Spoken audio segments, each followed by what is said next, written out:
Certa vez, o Dr. Viktor Frankl recebeu em seu gabinete um psiquiatra americano que trabalhava na época com a psicanálise e queria muito conhecê-lo. Durante a conversa, o psiquiatra visitante perguntou ao Dr. Frankl: "Eu gostaria que você, em poucas palavras, me explicasse o que é a logoterapia." O Dr. Frankl sorriu levemente e disse: "É claro que eu posso lhe responder com prazer.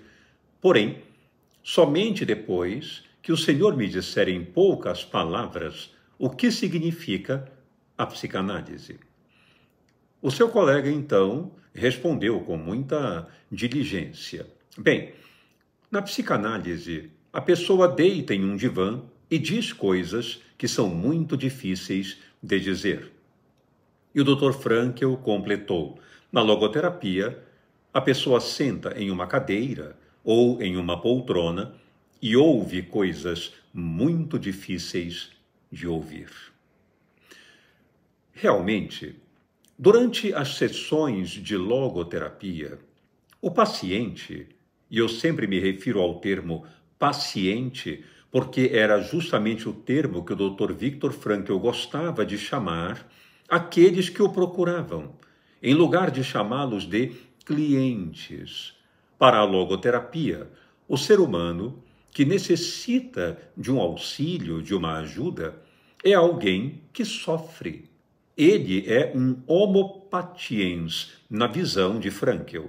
Alguém que está em sofrimento e que precisa ser observado como pessoa, como um ser único em uma situação também única e profunda.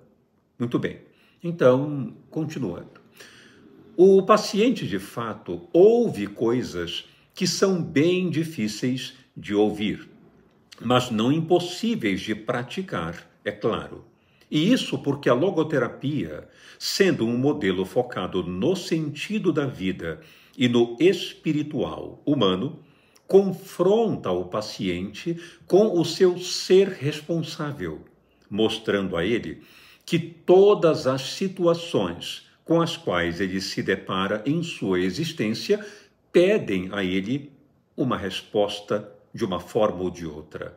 Ora, o sofrimento se encontra justamente na fronteira entre essa situação única e concreta e a resposta concreta e única que deve ser dada a essa situação, com base na localização de um sentido para ela.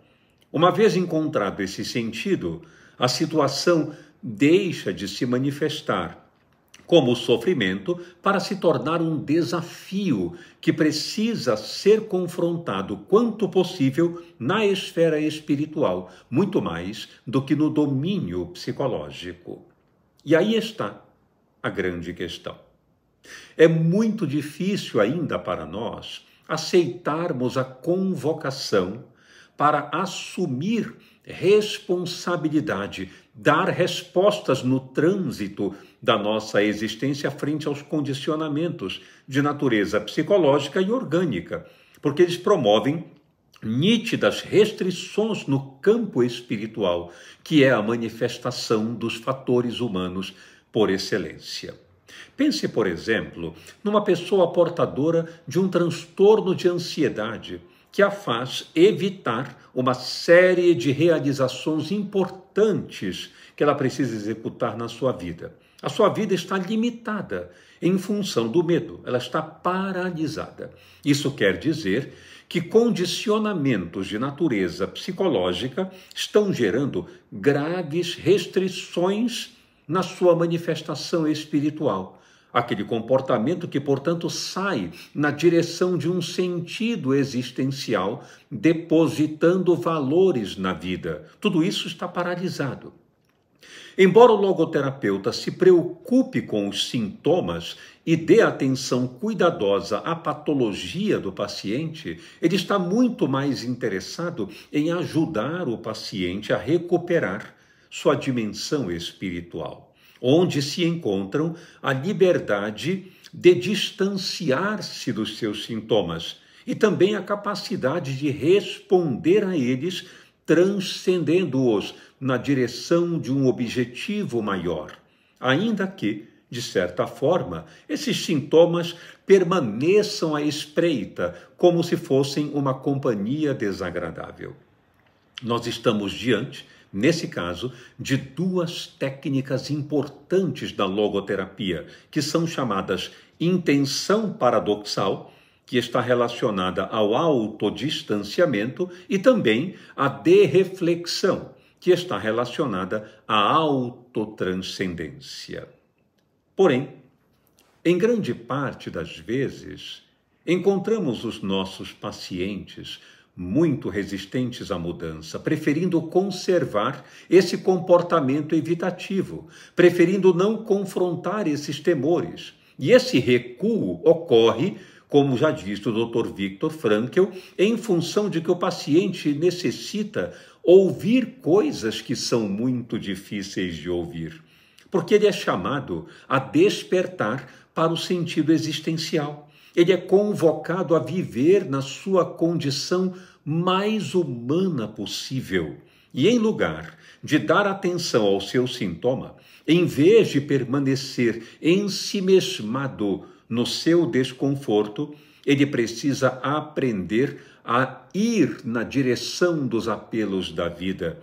Porque uma vez esses apelos sejam atendidos e a sua vida se componha rica de valores, esses sintomas começam a perder a importância e o paciente volta a segurar o leme da sua embarcação vital.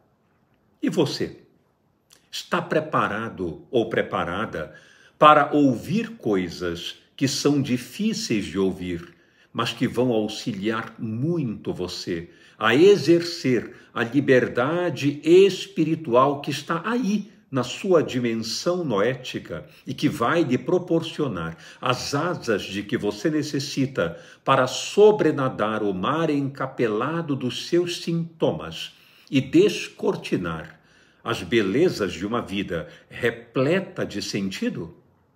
Pense nisso, se você é portador ou portadora da paralisia do medo.